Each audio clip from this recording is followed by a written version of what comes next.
Il-konklużjonijiet tal-Awditur Ġenerali konfermaw il-ħadma fi 3 sptarijiet b'ċamata lill gvern ta' Robert Abela nuqqasijiet kbar li kien hemm fil-mod kif ingħata dan il-kuntratt. Dan qaluh id-deputati Stephen Spiteri u Adrian Delija u l-kandidat Darren Karabot waqt konferenza tal-aħbarijiet li saret l-4 wara nofsinhar. Stephen Spiteri min-naħa tiegħu taħar lejn ir-rapport tal-Awditur Ġenerali li kompla juri kif il-beħ ta' 3 sptarijiet kien wieħed fraudolenti. Id-deputat nazzjonista qal li bil-flus li qed jieħdu Steward nistgħu nagħtu ħafna aktar lil poplu Malti Wawċi. Irridu naraw li l-flus tal-poplu Malti Wawċi ma jindefqux mingħajr sens, mingħajr investiment veru biex intejbu l-kwalità tas-saħħa ġo pajjiżna meta pajjiżna tant għandu bżonn servizzi aktar b'saħħithom.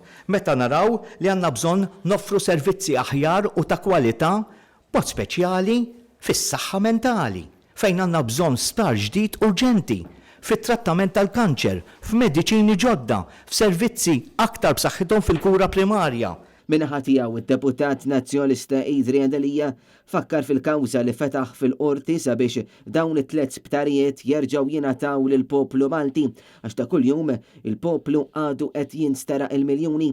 Adrian Delija qal li huwa evidenti li qed jingħataw eluf ta' miljuni bis-suppost ittejjeb is-sitwazzjoni tas-saħħa f'Malta u f'Għawdex iżda minflok il-poplu qiegħed ikun misruq jum wara ieħor. L-appell tiegħi hu li flimkien bħala pajjiż għal darba naħdmu biex ma nibqgħux ninsterqu għalissa 90 miljun fis-sena għax jekk ħanoqogħdu nollu b'50% kull sena naħseb l-ispiża ħadd ċedi bil-bosta l-ġiex biljuni li diġà ikkuntrattati l-intuhom fuq medda ta' 30 sena. Il-kandidat nazzjonalista Darren Karabot fakkar kif 6 snin wara li nata dan il-kuntratt, illum qed joħroġ aktar fil-beraħ li dan il-kuntratt kien wieħed skandaluż u l-poplu ma ħa xejn minnu u qal l-Awditur Ġenerali wara biċ-ċar li dan il-kuntratt qiegħed jisraq lil Maltin u l-Awċin u li mill-miljuni li qed nagħtu mit-taxxi tagħna qed nieħdu lura kważi xejn.